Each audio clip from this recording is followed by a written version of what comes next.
listening to the Decarbonisation Dialogue, a podcast from Salix.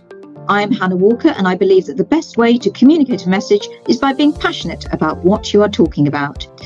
Welcome to Nick Chadwick. Nick is Chief Executive and Co-founder of Mission Zero Technologies, which is a collective of scientists, engineers and creative thinkers on a mission to reinvent carbon.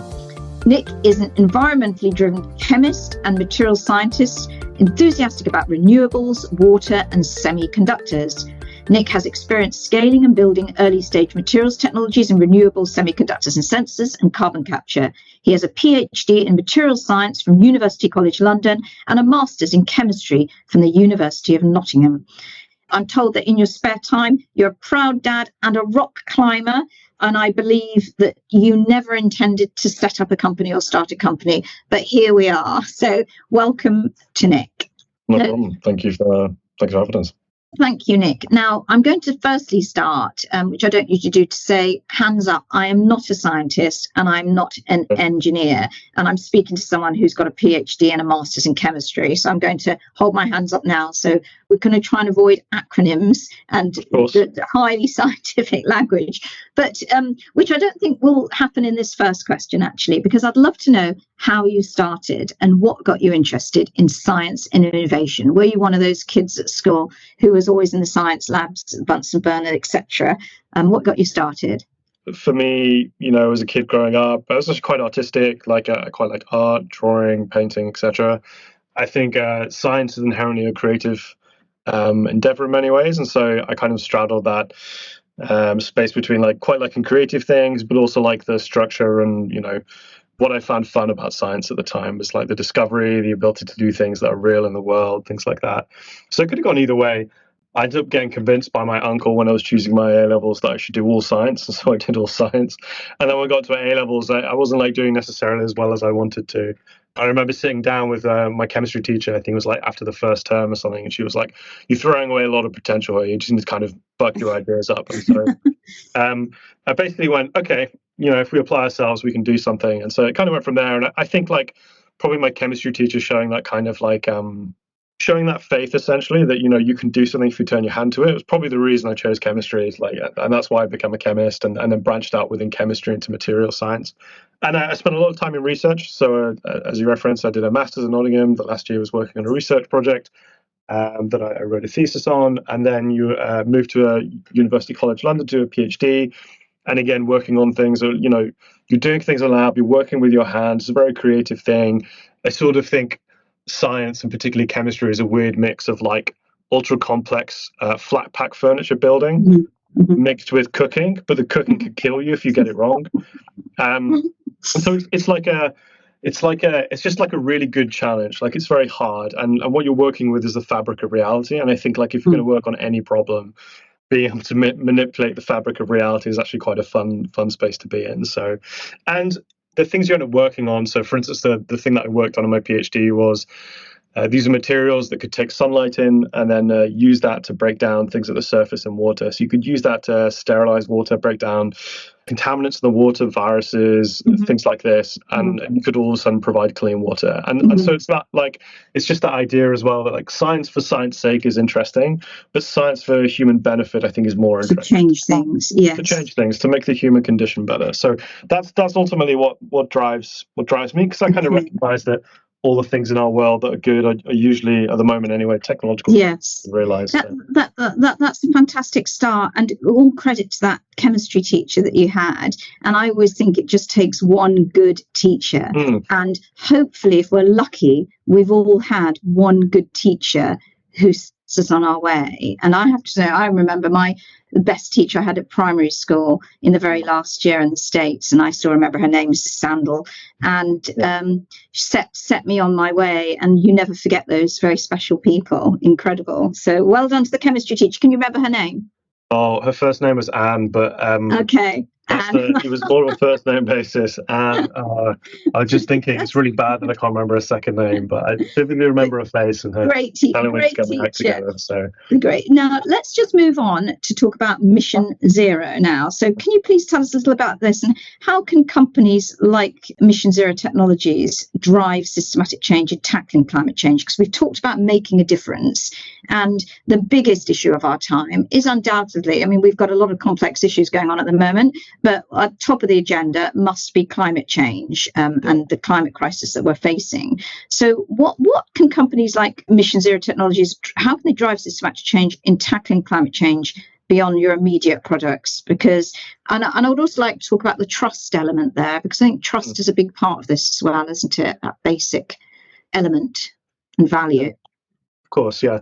So, Mission Zero is a startup, a scale-up, a company that is trying to realize something new in the world, and quite a complex technological product that enables that.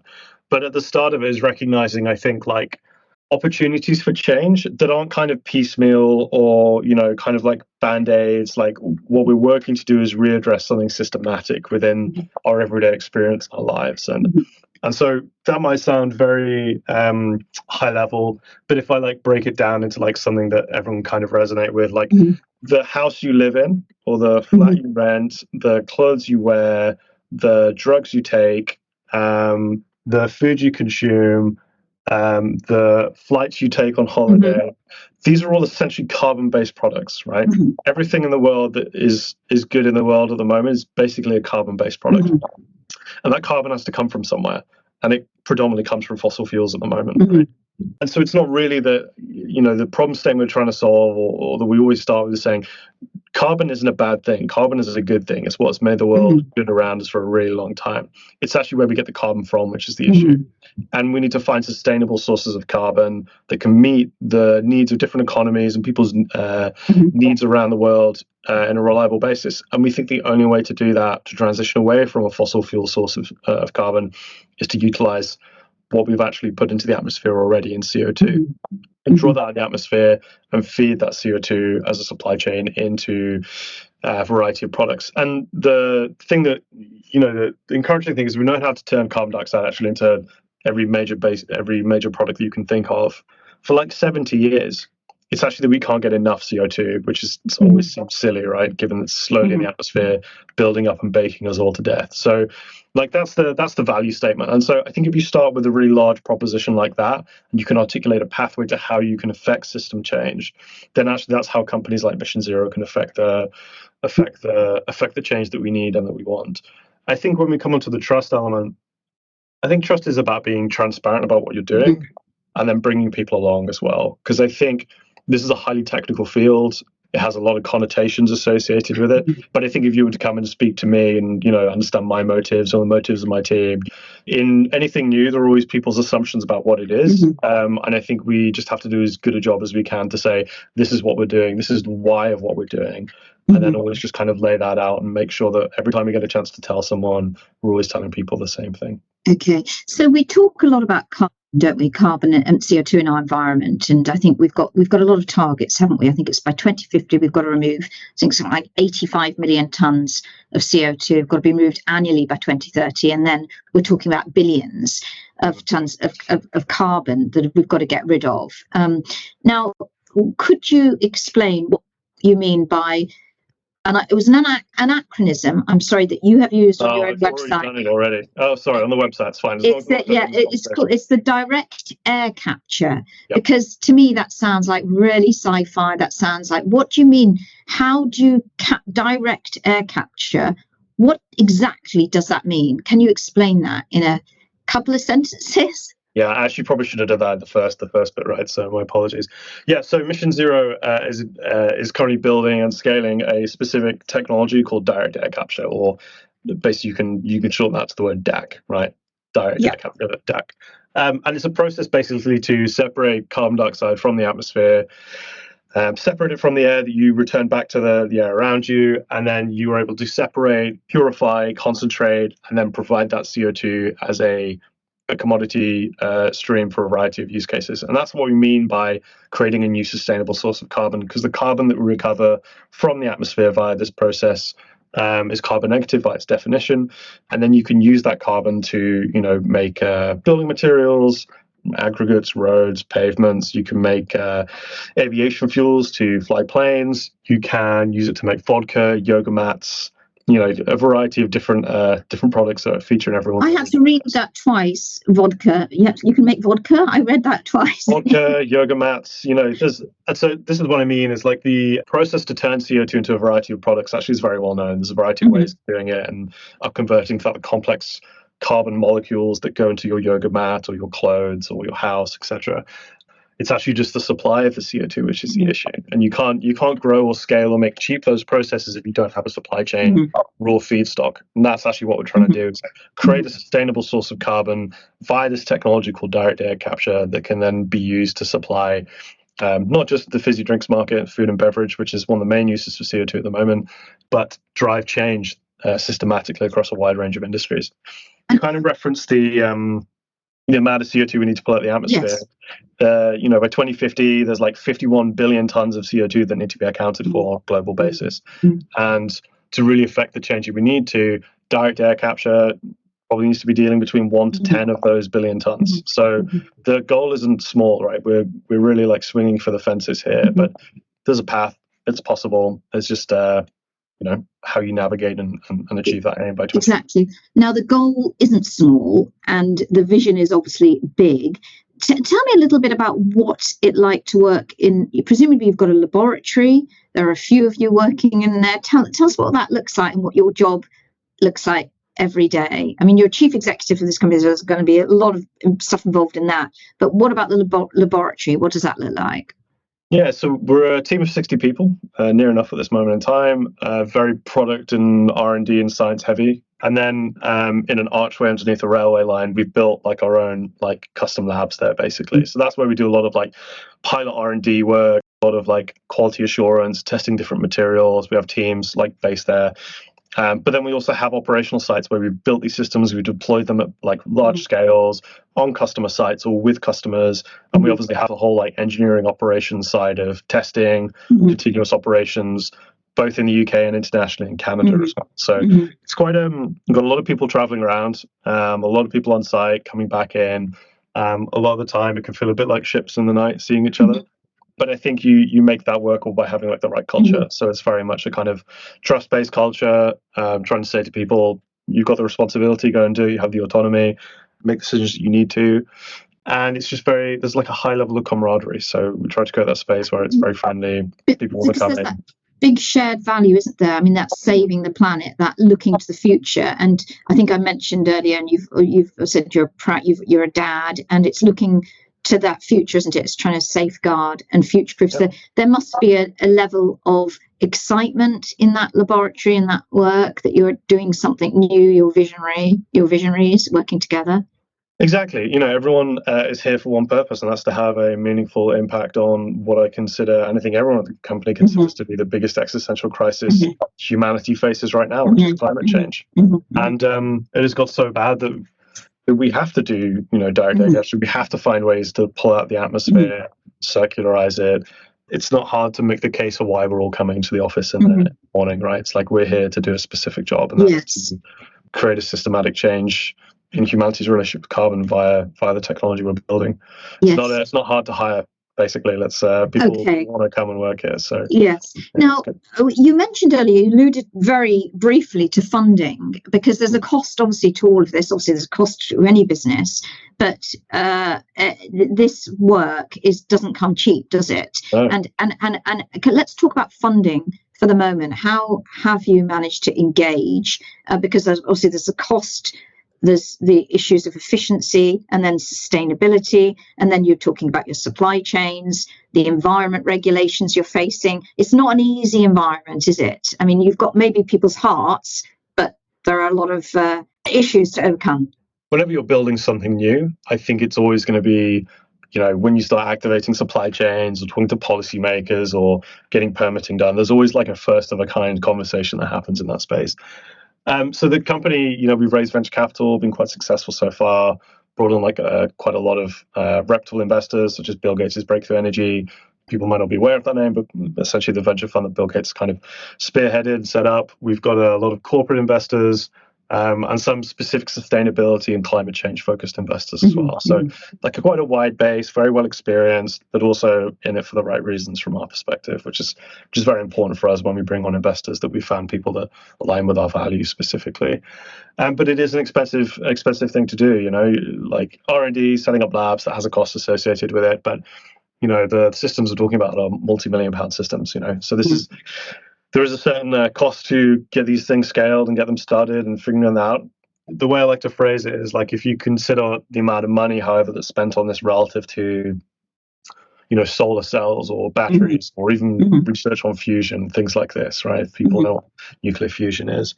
It's actually like a relatively small amount of money that's been spent on direct air capture globally. I'd advocate that more should be spent on it. Going to be such a crucial technology that will just sit in the background of everyone's lives, you know, in 2050 when it's scaled. Like people won't notice it. It's kind of like your offshore wind turbines. You're like, oh, cool, that's a direct air capture plant. That's really kind of where we need to get to. But yeah, it's just expensive. Everything when you're doing some kind of new hardware technology is expensive first, and you only get it cheap by experiencing it when it's expensive, right? Yes. Solar cells are now the cheapest form of energy on the planet. Yes. But when they started, they were pretty expensive. And it's only by going through that deployment phase, scaling, navigating cost, and working to bring it down that you can make that cheap, which is ultimately what our goal is. So direct air capture, you said it's something that we're just going to perhaps take for granted and it'll really be part of the everyday conversation in a few years to come. But certainly hope so. I hope so. But today, how do you think we can get more people engaged in climate risk and climate change? Do you think we're doing enough to keep people interested today? I mean, there's a lot going on, obviously, in the political arena, etc. But do you think people, I mean, there's always a danger, isn't there? We see climate news we see it on the news every day, climate crisis, we see flooding, fires, etc. And it's very easy to catastrophize. And some people might sit back and think, well, it's somebody else's problem and there's nothing very much we can do, or they just think it's too huge a problem, so it's for governments and business to sort out. What do you think we're doing right or wrong in the storytelling of climate change? I think there's definitely an idea which seems to have become quite pervasive that, as you just said, that like no one has individual responsibility or can affect some kind of individual change. And I think if everyone, you know, decided they wanted to make change, when you summate that across a population, change is pretty big and it's pretty effective, right? You know, we get away from like direct air capture specifically and just talk about like how you impact on climate change, regardless of whether it's technology or something else. Individuals have massive agency. Jane Goodall, she had an interview which she had released like after she passed away, and one of the final things that she said, and it was like, you have agency, you have like ability to affect change, even if you think you're not big enough, basically. And I think that's quite a poignant way of thinking about things. Like, all is not lost. There's no point giving up, because for a lot of people it's like quite far away. But you know, I kind of hark back to recently when wildfires basically devastated actually the majority of like the wealthiest parts of Los Angeles, right? And now we're in a place where those houses can't even be insured because of the wildfire risks. So it's one of these things where all of a sudden I think it's going to come knocking on people's doors very quickly out of nowhere, because it's not really about a gradual increase in temperature necessarily. It's about the variability of extreme events. And that means all of a sudden extreme event comes for you. Big storm that, you know, was supposed to happen every 100 years happens every 2 years. And then it blows a tree onto your house and your house. And so like it's things like this where we just don't want to get to a place where it's got so bad that like it's too far. And so I think that prescience of going, there is still time for this, we can fix it, but we need to think about how we do that. And I think, so that's the individual level. But I think if we think about it like the larger macro, you know, side of things, as if you're in orbit looking down, I think there's a responsibility to try and couch the things that are being communicated in a way that everyone kind of relate to, right? If you say climate change is going to impact GDP by this much, and you go, okay, so like the business leaders and the, you know, policymakers might care about that. But, you know, if you couch that as like, this means that there'll be this many job losses, or a pint of beer will increase by this much, you can start talking to people in a way that kind of go like, oh, okay, like, that actually affects me in a different way. The price of tomatoes has gone up 40%, and some of these fruits won't be available. Things like this, sort of crop shortages. I think there's definitely an opportunity to try and change the phrasing of how we communicate the impacts or the realities of what climate change will mean for people day to day. But I'm at least heartened by polls that show that at least the UK population is actually quietly very, very motivated by trying to fix climate change. And the UK has a world-leading position in addressing this for many years. So, okay, so there's the bigger message, and there's obviously the work that you're doing. But in terms of this, my penultimate question, and I always do like to ask this question, we've talked about, you obviously have a love of the outdoors because you're a rock climber. You want to make you through your work, you want to make a difference. But in terms of your own personal lifestyle, do you think you lead this sustainable lifestyle? I speak to a lot of people, and a lot of people say, look, I'm no different from everybody else. It's quite hard to lead that perfectly, clean living lifestyle that's good for the planet. How about yourself? How do you feel? Yeah, I'm going to say exactly what you just said. Like, by no means am I perfect. And I think it's about trying to make very targeted choices where you can, where you've got the prescience and the ability. You're going to struggle to bring people along where you go, you must do this or we must do this kind of thing, versus saying, consider what your opportunities are. Here are the places. So for me, I try to minimize any kind of as much air travel as I can, given my job, usually has like quite a global focus. A lot of meetings can be done, remotely these days. So try to optimize for that. I get public transport into work every day, which is fairly easy because I live in London. But, even if it wasn't, I would try to optimize for that. If I go rock climbing, I have this love of the outdoors. And so often, even if I'm going to someone really far flung, I would still try to use public transport as much as I possibly can, even though, you're going to somewhere that's quite remote, even if it makes it longer and more difficult. And there are loads of things I could do, I think, to make my life more sustainable. But I think it's just about making targeted choices that work for you in your life and not trying to take this approach of bringing everyone down if they've not done everything. Thank you. And I think one of my other guests once said it's just not being too preachy, because being told what to do all the time, and but understanding that we all have responsibility, yes, but we also have a voice, so we can all be the advocates too. So that's fantastic. And one final question, in a very brief question, because we're running out of time. Direct air capture will hopefully be part of the conversation, in a few years' time. But what next for you then, and for Mission Zero Technologies? Where do you see it and the company and your own work in 10 to 20 years, which is, I appreciate, broad time frame. No, I mean, we actually talk about what we're trying to achieve in like a 30-year time frame, right? It's almost hubristic to stand up in front of the company and say, we're a startup and we've got a certain amount of cash flow, but, our plan is for like the next 30 years. So really over the next sort of 10, 20 years, the goal for us over the 2020s is to show the world that you can defossilize a wide range of processes by integrating sustainable CO2 from the atmosphere into that. So whether that's making carbon negative building materials, so that aggregates, roads, pavements, concrete blocks that also lock away atmospheric CO2 as a solid, great opportunity there. Showing you can geological sequestration, that you could potentially make drinks fizzy from the air around you. So just demonstrating that it's real, making it real in people's minds, building on that momentum, then moving into getting to much larger deployments where we're removing vast volumes of CO2 out of the atmosphere on a yearly basis in the 2030s, and then looking to scale that up as we come into the 2040s and the 2050s to the point where you are having, a massive impact on the amount of CO2 that is entering, but also being removed out of the atmosphere effectively and circularized. Super, thank you. Well, for somebody who I think you have once said you didn't see yourself setting up a company, you've got a great business. You seem to have a really great fluid business plan there and an incredible vision to share. And thank you so much for joining our podcast today to Nick Chadwick from Mission Zero Technologies. There can be no doubt that climate change is the biggest challenge of our time. Today, we must reduce greenhouse gas emissions to slow global warming. Today, we must act for tomorrow, adjusting our lifestyles to current and future impacts of climate change. Today, we must use our collective wisdom to deliver on our climate commitments. Today, we work for tomorrow's world. Don't forget to subscribe to our podcast channels, and please do send your views and emails to podcast@salixfinance.co.uk. So thank you once again to Nick. Thank you. Thanks for having me. Great to chat. You've been listening to the Decarbonisation Dialogue, a podcast from Salix. For more information about our work and to find more content, please visit salixfinance.co.uk/podcasts.